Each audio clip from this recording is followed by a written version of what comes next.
Muy, pero muy buenas tardes, mis queridos alumnos. Bienvenidos a su curso de Teoría y Política Económica.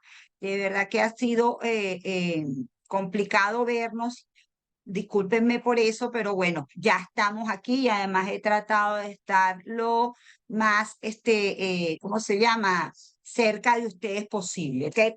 Fíjense, nosotros vamos por la cuarta semana de clase, ya hemos visto toda la unidad uno, la unidad 2. Hoy se termina con las videoclases de hoy, que ya están los enlaces disponibles por el anuncio, y en lo que terminemos esta reunión en los activos.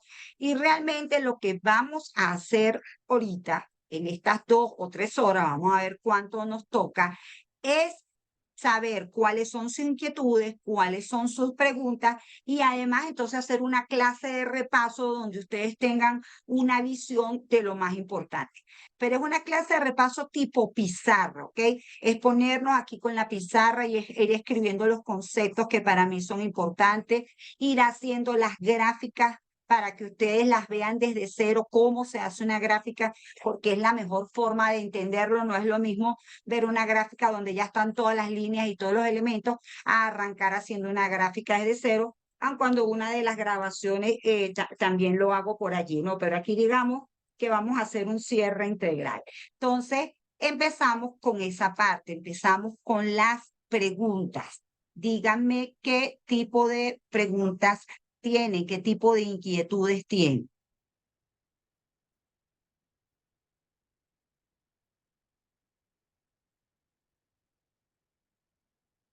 ¿Han entendido las grabaciones? ¿Han entendido las guía clases?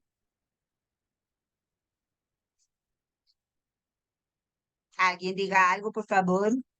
Estamos en una clase de síncrona. Ok, perfecto, está bien.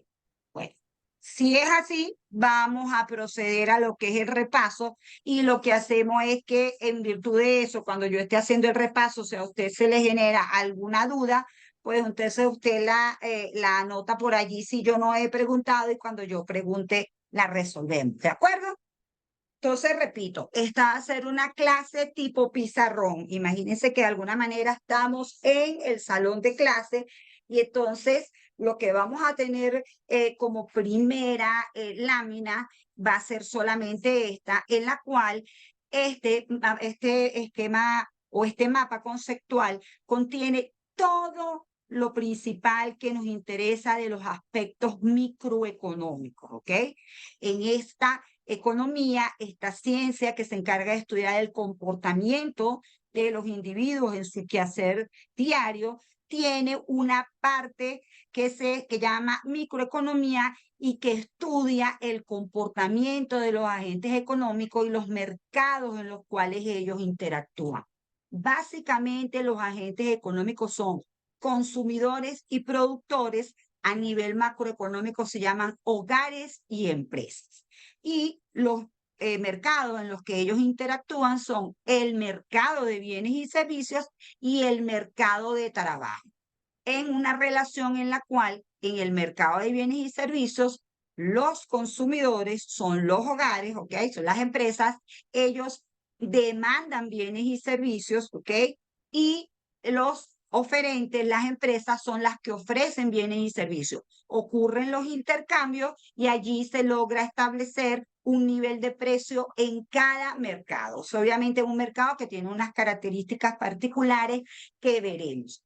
En el mercado del trabajo cambia la relación. Ahora las empresas son las que demandan mano de obra porque la necesitan para los procesos productivos y los hogares son los que ofrecen su mano de obra para poder con esa mano de obra obtener un ingreso. De manera que siempre va a haber un flujo de un bien, un servicio o en este caso el factor trabajo y otro flujo de regreso que es el dinero que se percibe, el ingreso que se percibe por la actividad que se realiza, ¿ok? Entonces, eso genera todo un circuito microeconómico. Básicamente, estoy hablando de este circuito microeconómico que está aquí, ¿ok? Pero como les digo, esta parte la vamos a volver a repasar cuando vemos ahorita macroeconomía. De manera que me quiero quedar con los aspectos que tocamos en los temas 1 y 2 o en las unidades 1 y 2. Entonces, luego del concepto, tenemos que los individuos deben elegir todo el tiempo porque se enfrentan a recursos escasos y necesidades ilimitadas. La economía existe porque el individuo todo el tiempo se enfrenta al fenómeno de la escasez. Y como se enfrenta al fenómeno de la escasez, él tiene que estar escogiendo unos bienes sobre otros y cada vez que él escoge un bien, lo que deja de lado le implica un costo de oportunidad. Entonces, vamos a ir viendo cómo estos dos elementos son muy importantes. De hecho, son dos de los cuatro principios que rigen la conducta del consumidor y que explican por qué escogemos lo que escogemos. ¿Okay?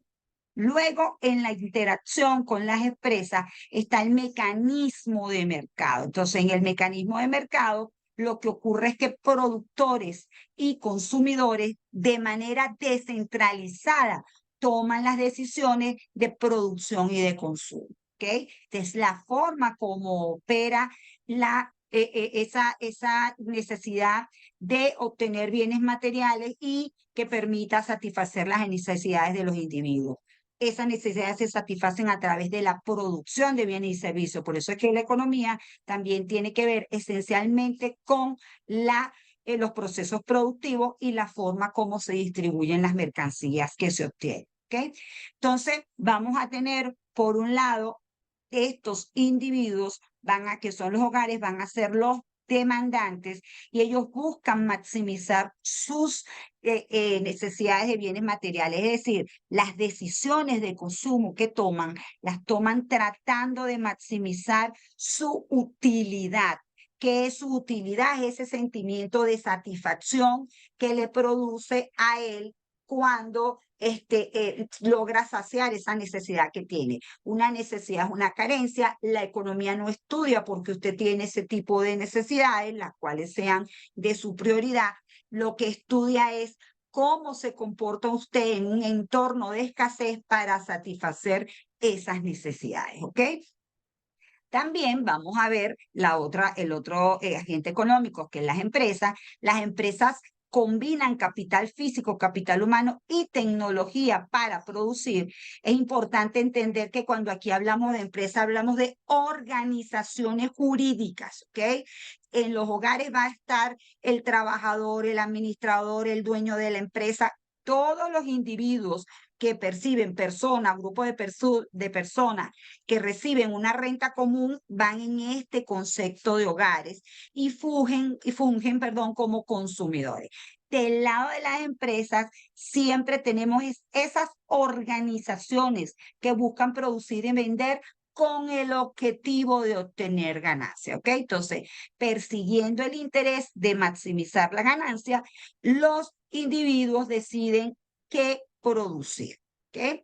Cómo producir y para quién. Buena parte de toda esa interacción de las preguntas básicas de la sociedad vienen de estos incentivos o estos objetivos que persiguen nuestros principales agentes económicos.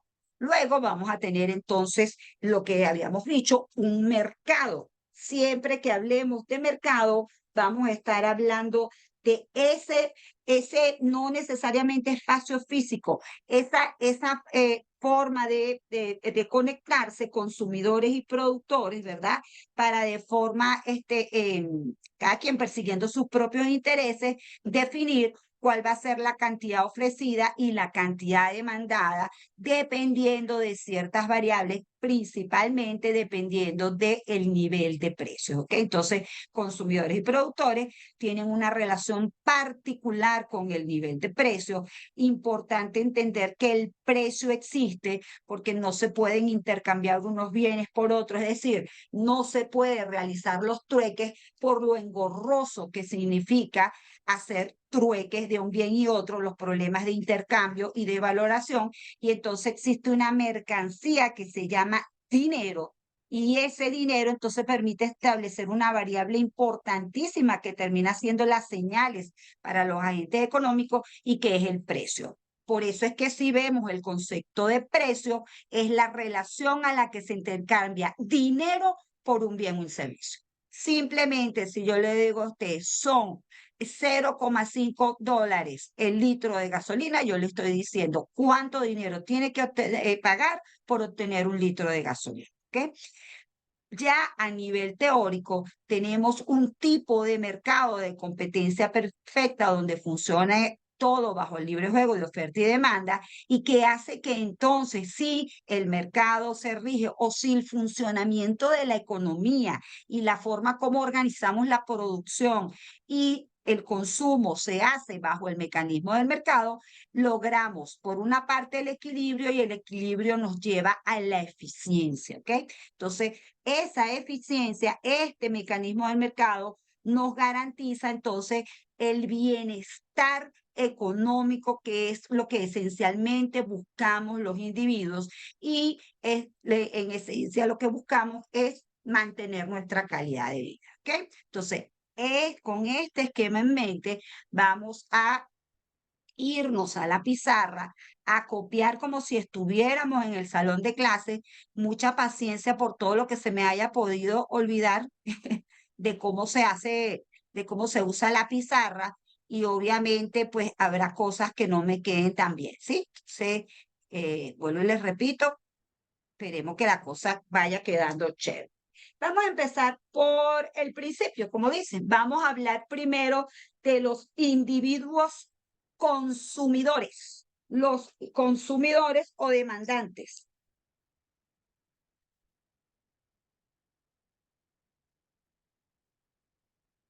Ah, sí, me equivoco un poquito aquí. Esto no lo tengo en, déjeme bajarlo porque si no lo tengo, demandantes, porque tengo unas cositas ahí que no me permiten ver. Consumidores o demandantes, ¿ok?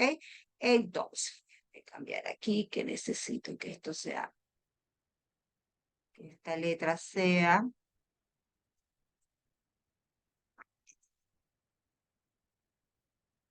de que me iré acordando que queremos más finito y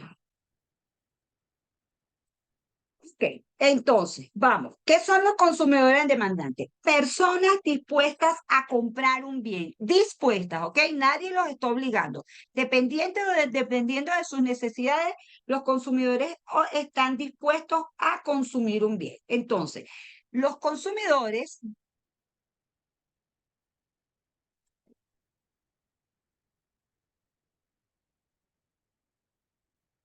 18, me dicen si esta letra es muy chiquita,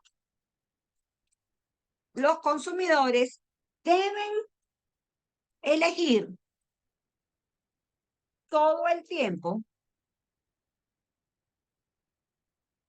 porque se enfrentan, Profe, dime, ¿por qué no escribe en negro? O sea, para que se vea un poco mejor. Para el tema del brillo, la cosa.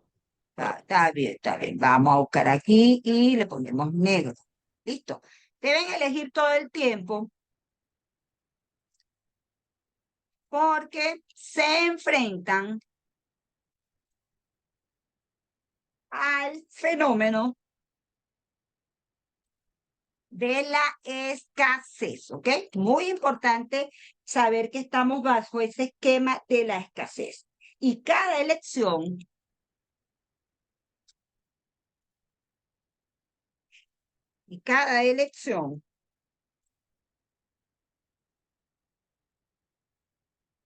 implica un costo de oportunidad.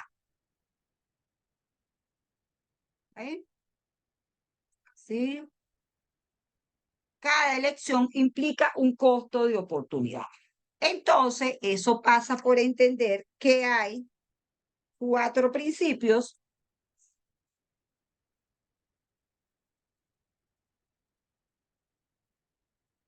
que rigen la conducta del consumidor. Vale, entonces si me equivoco menos.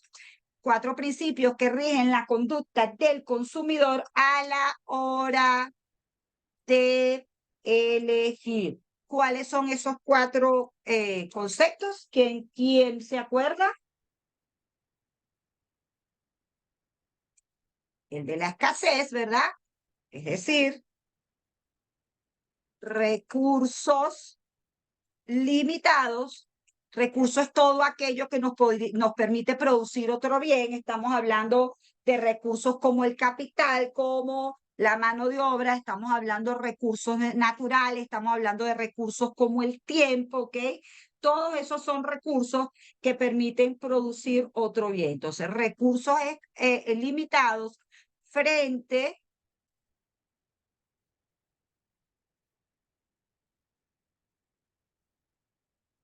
a necesidades casi ilimitadas. Cada vez se nos crean más necesidades, ¿verdad? O más productos para satisfacer nuestras necesidades, mejor dicho. Luego el otro es el costo de oportunidad. Y entonces decimos que el costo de oportunidad es aquello a lo que renunciamos,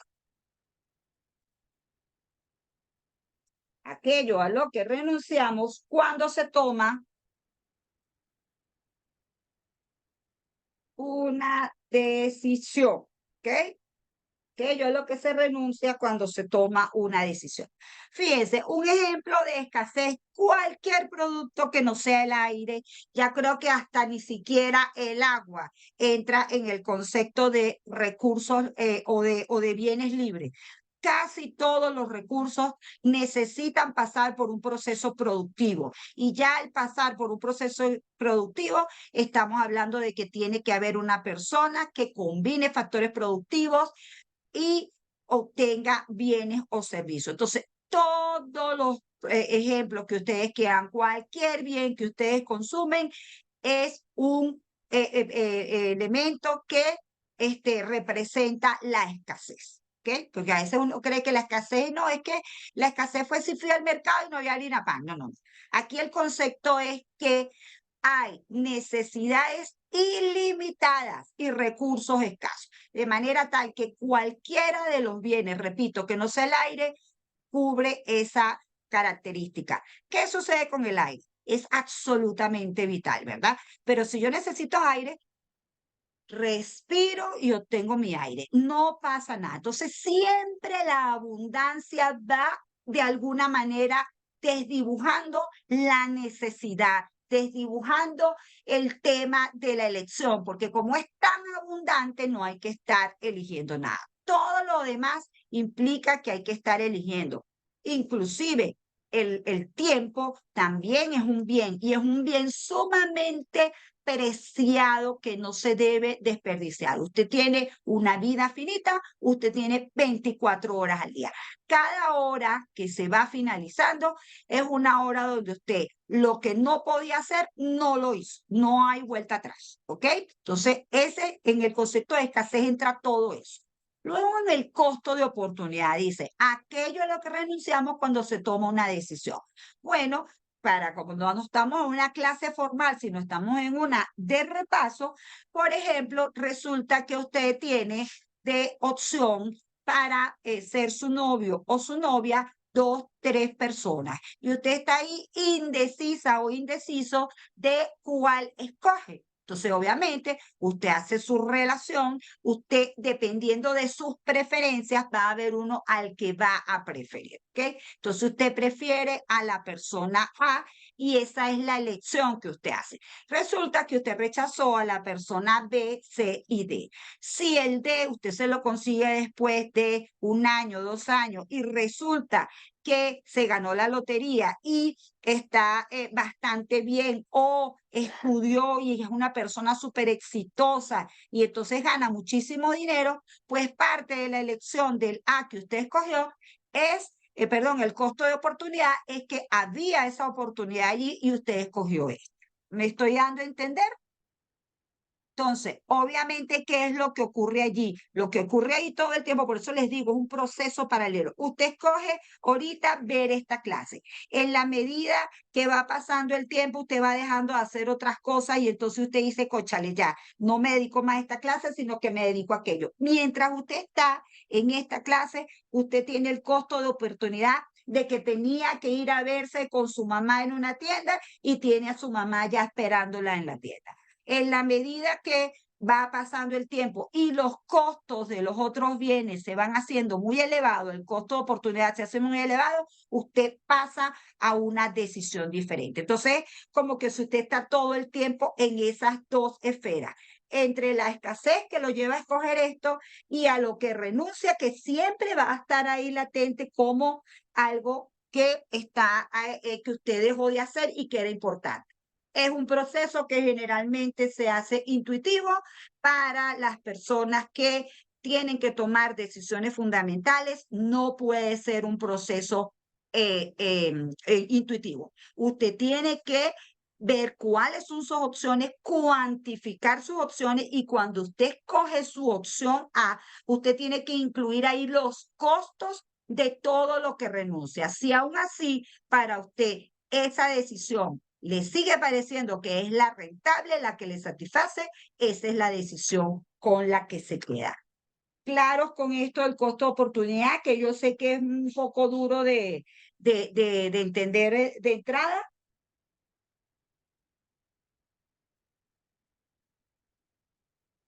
¿Cuánto consumir? El tercer principio, ¿cuánto consumir?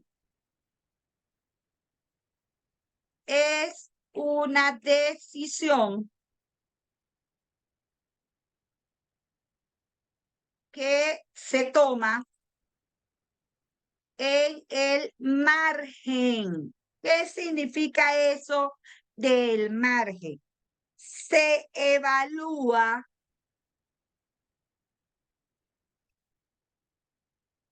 la relación costo-beneficio de cada unidad adicional. Esto lo van a ver como en el caso de las empresas es súper claro, pero también lo es en el caso de los individuos jóvenes. En el caso de los individuos, resulta que usted todo el tiempo está haciendo una relación costo-beneficio. Si usted está muy hambriento y se va a la feria de la universidad, como usted tiene unos recursos escasos, que en este caso, o muy limitados, que es el dinero, usted decide qué va a comprar, ¿verdad? Cuando va a comprar, deja de comprar otras cosas que también le gustan, tiene un costo de oportunidad allí, pero además usted tiene que decidir cuánto va a comprar. Si es una empanada, si va a comprar una, dos, tres, cuatro empanadas. ¿Cómo toma usted la decisión de cuántas empanadas? Usted se come la primera empanada y esa primera empanada, el beneficio, la satisfacción de la empanada, como usted estaba muerto de hambre, es mucho mayor que el costo de la empanada. Pero le aseguro que si ya usted va por la segunda, tercera, a lo mejor en la cuarta empanada usted dice, no, ya he gastado tanto y ya el beneficio no es tanto porque estoy súper lleno. Es decir, que usted decide comerse hasta 3 empanadas, porque, repito, todo el tiempo está haciendo la relación en función de la unidad adicional. Igual lo hace la empresa, jóvenes. La empresa decide cuánto va a producir dependiendo de cómo es su relación costo-beneficio de la unidad adicional que va a producir. Cuando ya eso deja de ser rentable, hasta ahí se genera su nivel de producción. ¿Ok? Y finalmente, otro principio que en el caso de los hacedores de política económica es esencial, es el de los incentivos, ¿ok? Los incentivos son muy importantes porque se modifica, en singular, se modifica la elección, ¿ok? Se modifica la elección si hay una recompensa. Si usted estaba muy decidido a comerse una empanada de cazón en determinado kiosco, pero cuando va pasando en el otro dice 2 arepas por el precio de una, probablemente hasta ahí llegó la elección de comerse la empanada y usted se va a la elección de comerse sus 2 arepas por el precio de una. ¿Estamos claros hasta aquí?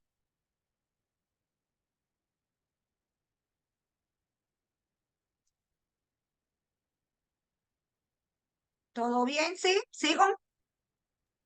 Sí, Perfecto. Está muy bien. Entonces, seguimos, pues, como dice el merengue.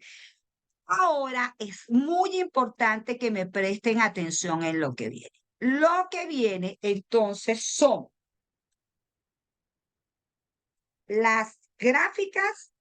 Si alguien puede ver el tiempo, me va avisando cuánto tiempo tengo, ¿sí? Las gráficas asociadas a los consumidores.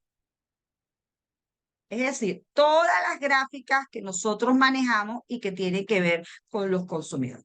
Ya nosotros dijimos que una gráfica es una representación visual, que también las líneas están, ¿dónde le cambio el color a la línea? Claro, si lo tengo todo negro debería ser rojo. Ajá, ya se cambió. Ok, las gráficas, vaya, vaya, nos permiten a nosotros entender qué sucede con el comportamiento de los economistas. Entonces, aquí es muy importante recordar qué hace un economista. Un economista, en esencia, relaciona variables económicas en busca de causalidad. ¿Qué es eso de causalidad?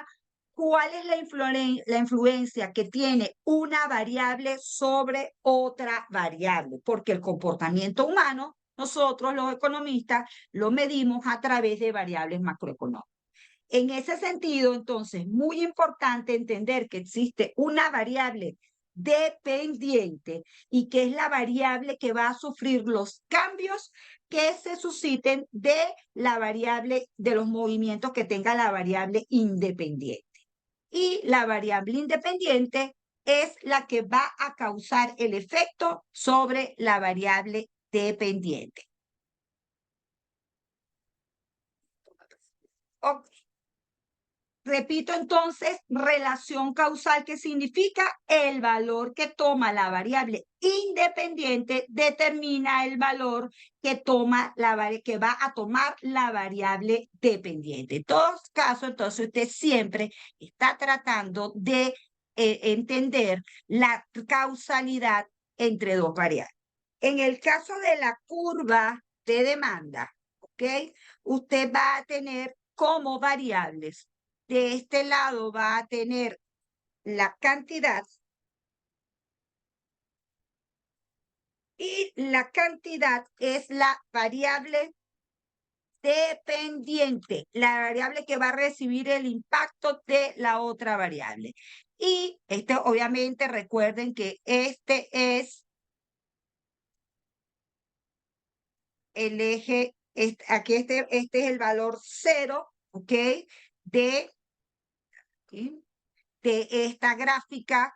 Esta gráfica hacia acá toma valores positivos 1, 2, 3, 4, 5, 6, 7, 8, 9, 10. Este es el eje de las X, ¿ok? O el de las abscisas, así se le llama de manera general. Obviamente aquí sabemos que esa variable X es la cantidad demandada. Vamos a ponerle que es la cantidad demandada. Esto me dice que tengo 8 minutos, así es poquito.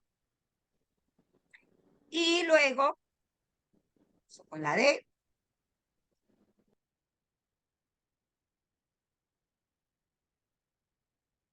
variable dependiente. Ok. Y luego, en este lado de las X, de las Y, de las Y, en línea general, vamos a decir que es Y, el eje de las ordenadas. Aquí la variable que tenemos es el precio del bien, ¿ok? El precio del bien. Y la curva de la demanda tiene una forma específica, es de esta forma que está aquí, ¿de acuerdo? Y entonces uno dice, esa forma de la curva, ¿qué significa? Significa que hay una relación inversa entre el precio y las cantidades. ¿Cómo es eso? Fíjense, siempre que la variable esté apuntando hacia abajo, ya ustedes saben que tiene una relación inversa o negativa. ¿Y qué es eso de la relación inversa negativa? Que la variable precio, si la variable precio es esta, ¿qué pasó aquí? Ya va.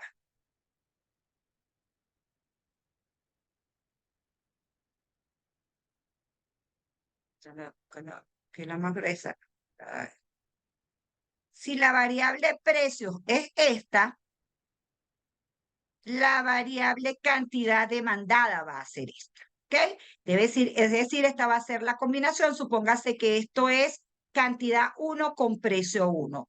Si la cantidad, perdón, si el precio, que es la variable que se mueve, baja, recuérdense que esto es 0 y estos son valores positivos, 1, 2, 3, 4, 5, 6, 7, 8, hasta el infinito. Si, por ejemplo, este valor es 4 y baja a 2, ¿qué le pasa a la cantidad demandada?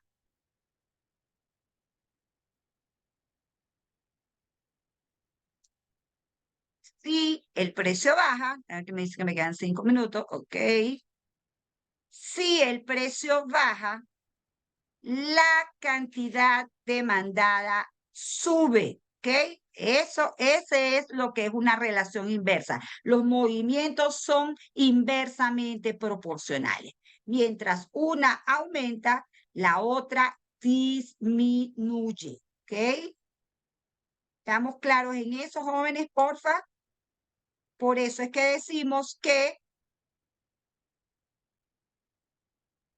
O sea, profe, ¿quieres decir que cuando los precios bajan, aumenta la demanda por querer comprar? ajá, ya te voy a explicar por qué, aunque creo que este minuto no me va a dejar mucho tiempo, pero lo hacemos en la próxima parte. Fíjate, la demanda tiene una relación inversa con el precio, ¿ok? ¿Y qué es lo que sucede? A ver si rapidito me deja poner aquí esto. Tú vas a tener un ingreso determinado, ¿verdad?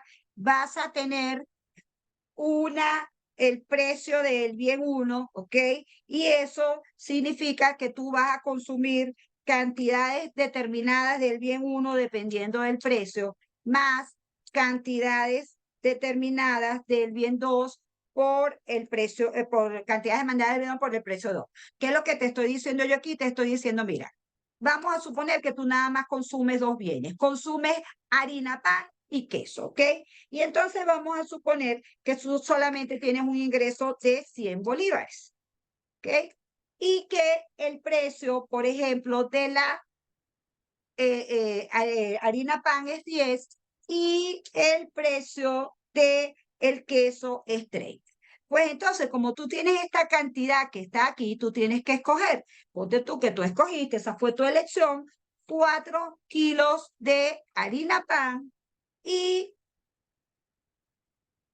2 kilos de queso, ¿ok? Evidentemente, aquí estás gastando 40 bolívares y aquí estás gastando 60 bolívares. ¿Qué ocurre si este precio ahora en vez de 10 es, vamos a verlo en este caso que sube, en vez de 10 es 20? Si este precio en vez de 10 ahora es 20, pues resulta que tú tienes que modificar tus decisiones de consumo. Y eso lo haces con dos efectos que se llaman efecto sustitución o efecto renta o ingreso. ¿Qué significa el efecto sustitución? Pues simplemente si ahora el precio de la harina pan es 20 en vez de 10, tú puedes decidir que te vas a comprar la harina pan Goya porque esa sigue costando 10 bolívares. ¿ok? Eso sería el efecto sustitución. Pero también puedes decidir que no, que lo que vas a hacer es reducir el consumo y que bueno, ahora te la vas a arreglar con 2 paquetes de harina pan y bueno, obviamente del otro lado no ha ocurrido cambio. Seguimos teniendo 30 por 2. Entonces, ¿se entiende el efecto? O sea, un aumento de precio reduce lo que llamamos el poder adquisitivo y te obliga necesariamente a reducir las cantidades. Si fuera al revés, si fuera una reducción de los precios, al contrario, asume, fíjate tú que en vez de conseguirla en 10, la consiguieras en 5, pues entonces tú vas a aumentar la cantidad de ese bien. Por eso repito, la demanda tiene una relación inversa con el precio porque ocurre un efecto ingreso y o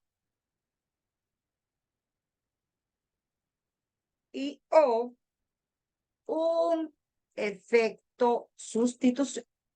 ¿Ok? Entonces, me queda solamente 1 minuto con 14. ¿Se está entendiendo esta idea general? Si esto rapidito me deja colocar aquí que precio, relación a la que se intercambia dinero por un bien o servicio. ¿Ok?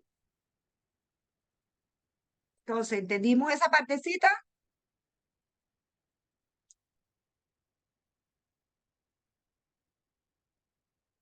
Vamos a dejar de compartir pantalla y vamos a parar la grabación. Profe, no me dejó tomarle screenshot. No dejes tomar screenshot. ¿Y alguien lo hizo, porfa? Sí, May, yo te lo paso. Gracias. De todas maneras, vamos a ver si nos da chance, porque yo es el tiempo. Ahí la tiene. Pero si bajan los costos sería deflación. ¿Cómo?